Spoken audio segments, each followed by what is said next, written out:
Hey guys, we're here with That Game Company's Jenova and Nick. We're going to be talking to them about their new game Journey and other stuff. So here we go. Alright, so you just released Journey, which it came out to basically really awesome reviews. How gratifying is that for you guys to see your game succeed like that?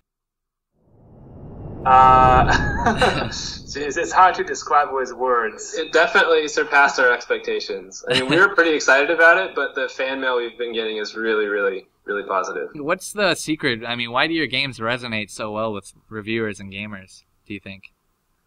Well, I think part of it is we have a tenet here, which is that we like to respect the player's time. So we always treat our player as an intelligent human being, I guess, and we want to deliver like a meaningful experience for them. We don't want to coddle them with pointless mechanics or time-wasting activities. Every game we make, we always want to bring something new to the players. Yeah, and kind of along the lines, in Journey at the beginning, there's no real like hand-holding, there's no tutorial, like you don't really, I mean, all that they really do is like kind of button prompts, which is, it's refreshing. I mean, what's the thought process behind that? That's part of the mystery, I think. Like, that's part of the intrigue of playing Journey, is you're trying to understand who you are, what's your goal here, how do I interact with the world. Like, we don't have a lot of very explicit mechanics, and so that type of learning keeps you entertained and involved in the game. So, Journey, there's kind of a co-op aspect to it, but it's not traditional in the normal sense where you can't just, hey man, let's go play Journey together. You kind of meet up with random people. Why did you guys decide to do that? And the idea is that, you play a lot of co-op games, but if your friend who's playing with you decides to take a break, you have to stop playing the game.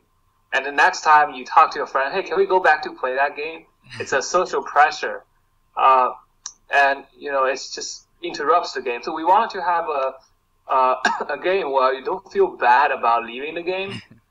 I think also at the start of the project, we were interested in exploring this idea of creating a bond between strangers, and particularly this feeling you get like when you're on a hike by yourself and you run across someone else on the hike.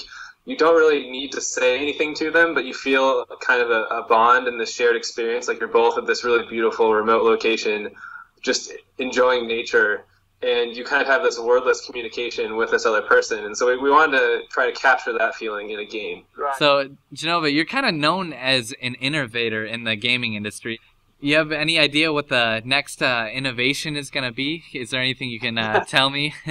We never really focusing on innovation just to be different. Usually our approach to games is we would look at what's out there and try to figure out what does our players really miss? What do they really need?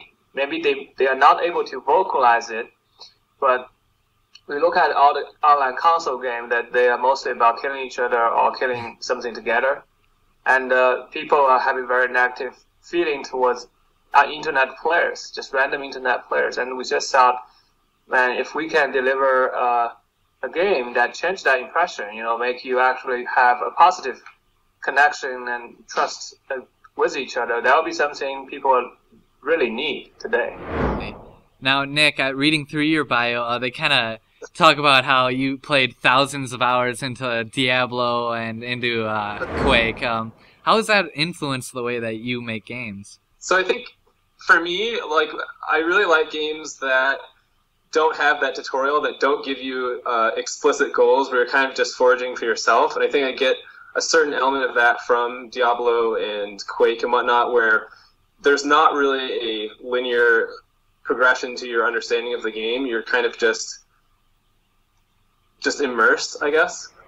So you guys had a 3-game exclusive deal with Sony. You guys plan on continuing that, or are you going to try and branch off, or is that something you can't disclose? Or right now, we are trying to help promote Journey as much as possible. As for the future plan, let's talk about it later. All right, sounds good. Well, that is all the time we have. Thanks a lot for joining us. And thank you guys for tuning in to this excellent interview with Jenova and Nick from That Game Company. Go buy Journey. It's really awesome.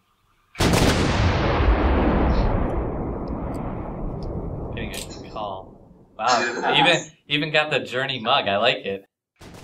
Yeah. Cheers.